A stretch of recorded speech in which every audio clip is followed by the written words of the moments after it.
दोस्तों सेबी के जो नए रूल्स हैं वो केवल ट्रेडर्स के लिए नहीं बल्कि इन्वेस्टर्स के लिए भी बहुत ही ज़्यादा बदलाव लाने वाले हैं।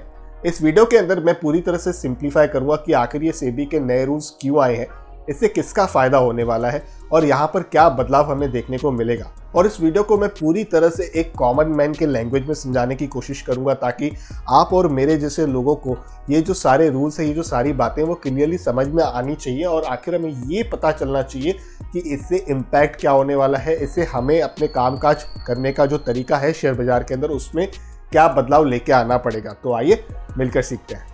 दोस्तों शेयर मार्केट के अंदर कामकाज करने के लिए हम पूरी तरह से भरोसा करते हैं अपने ब्रोकर के ऊपर, क्योंकि वो इकलौता एक ऐसा प्लेटफॉर्म है जिसके ज़रिए हमें शेयर्स में बाइंग या सेलिंग करने की एक अपॉर्चुनिटी मिलती है। हम अपने फंड्स ट्रांसफ़र करते हैं ब्रोकर को और ब्रोकर के ज़रिए ही सारी ट्रांजैक्शंस करते रहते हैं। अब ऐसे में ये ब्रोकर की पूरी तरह से जिम्मेदारी बनती है कि वो अपने इन्वेस्टर्स का, वो अपने ट्रेडर्स का बहुत ही अच्छे से ख्याल रखें, क्योंकि अल्टीमेटली हम उनकी सर्विसेज को यूज़ कर अपनी इन्वेस्टमेंट को कर रहे हैं। तो यहाँ पर अगर आपको कार्वी का एपिसोड याद हो, जहाँ पर कार्वी ने जो अपने क्लाइंट्स के सिक्योरिटीज है, क्लाइंट्स के जो भी शेयर्स थे उसे प्लेज कर दिया था ज़्यादा फंड्स रेज करने के लिए। और जैसे एक निवेशक और एक ट्रेडर दोनों ही कहीं ना कहीं अपने तजुर्बे से, अपनी गलतियों से सीखते हैं, उसी तरह सेबी ने भी अपनी गलतियों से ये सीखा है और ये बहुत ही अच्छी बेस्ट प्रैक्टिस लाया है। होता क्या है कि अभी अगर आप अपने कोई भी स्टॉक्स, अपने सिक्योरिटीज़ को प्लेज करते हो अपने ब्रोकर के पास एडिशनल मार्जिन लेने के लिए, तो वहाँ पर वो जो शेयर्स हैं वो चले जाते हैं ब्रोकर के पूल अकाउंट में और उसके बाद वो ब्रोकर के ऊपर होता है कि वो कितने लोगों को उस मार्जिन का फ़ायदा दे रहा है, यानी कि कितने लोगों को उस मार्जिन के अगेंस्ट लिवरेज प्रोवाइड करा रहा है। हो सकता है आप पूरी लिवरेज ना यूज़ करो, कोई और भी आपके जो मार्जिन के ऊपर लिवरेज यूज़ करे, तो ये अल्टीमेटली ब्रोकर के पूल अकाउंट में तो ये ब्रोकर का डिसीजन हो जाता है।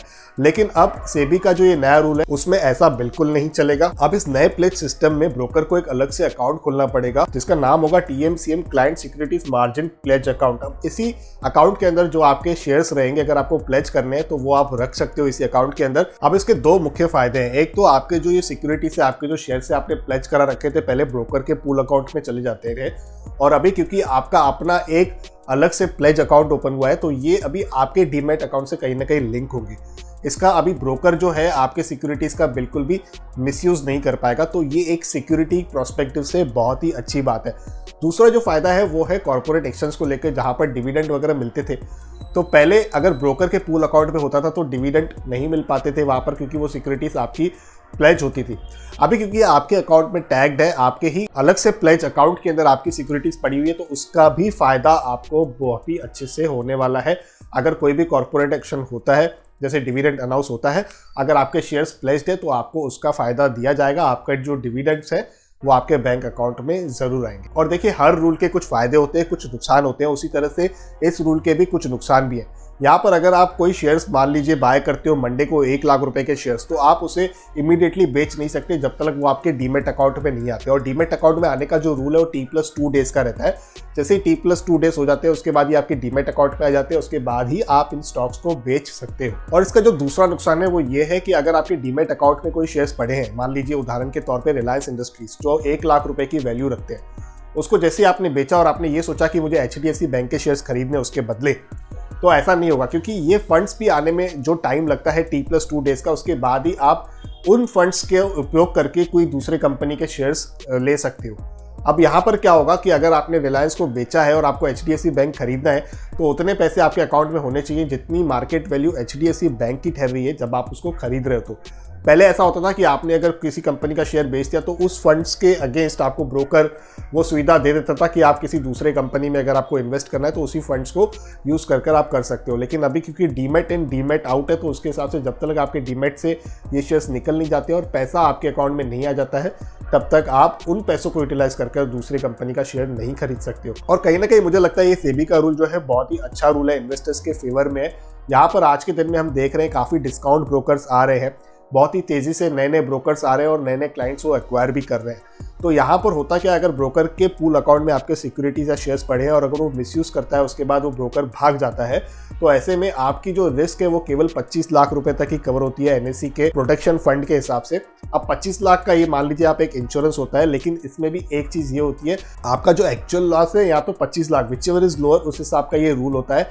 तो ये एक तरीके का इंश्योरेंस हो जाता है जो NSE आपको प्रोवाइड कराती है अगर आपका ब्रोकर भाग जाता है तो। अब इससे मार्केट पर क्या कोई फर्क पड़ेगा? देखिए मार्केट में अगर मैं अप्रैल मंथ के डेली एवरेज टर्नओवर की बात करूं तो वो रहा है 50,322 करोड़ का, और मई मंथ की डेली एवरेज टर्नओवर की बात करूं तो 52,600 करोड़ के आसपास रहा है, और जून मंथ की डेली एवरेज टर्नओवर की अगर हम बात करें तो 61,000 के ऊपर रहा है। ये अभी डेली टर्नओवर की जो मैं बात कर रहा हूँ ये कैश सेगमेंट के अंदर है। एफएनओ में इससे 18 से 20 गुना ज़्यादा की टर्नओवर होती है, तो इस टाइप से कहीं ना कहीं टर्नओवर पर इम्पैक्ट पड़ सकता है। जैसे मैंने बताया कि प्रॉपरली आपके डीमेट में आने चाहिए स्टॉक्स, उसके बाद ही आप एडिशनल उसको बेच सकते हो, या तो अगर आपने कोई बेचा है स्टॉक ऑलरेडी तो उसकी जो लिक्विडिटी है वो आपको धीरे धीरे 1-2 दिन के टाइम पीरियड के बाद आएगी।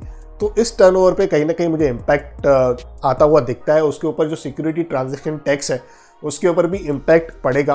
तो ओवरऑल ये कोई डायरेक्ट आपको इम्पैक्ट नहीं पड़ने वाला है, ये मैं मार्केट की बात कर रहा हूँ। और आपके लिए जो सबसे बढ़िया 2 चीज़ें हैं वो ये है कि ब्रोकर आपका फंड्स मिसयूज नहीं कर सकेगा इस रूल के बाद, और आपको डिविडेंड्स भी मिलते रहेंगे। जो भी कॉर्पोरेट एक्शन, जो भी बेनिफिट होंगे ऑर्गेनाइजेशन के, वो भी आपके प्लेज सिक्योरिटीज के ऊपर मिलते रहेंगे। और ये जो पूरा प्रोसेस है प्लेज और अनप्लेज करने का, ये भी काफी सिंपल रहने वाला है। आपका जिस भी ब्रोकर के पास अकाउंट है एक बार उसे चेक कर दीजिए कि उनका वो जो प्रोसेस है वो किस तरीके का है। एक OTP के मदद से आसानी से इन्वेस्टर्स अपने जो शेयर्स है वो प्लेज या अनप्लेज कर पाएंगे। तो वीडियो में बताई गई जानकारी अगर आपको पसंद आई है, और अगर आपको लगता है कि मैंने इसे बेहद सिंप्लीफाइड कर आपको एक्सप्लेन किया है और आपको सारी जानकारी समझ में आ गई है, तो आप वीडियो को लाइक ज़रूर कर दीजिएगा।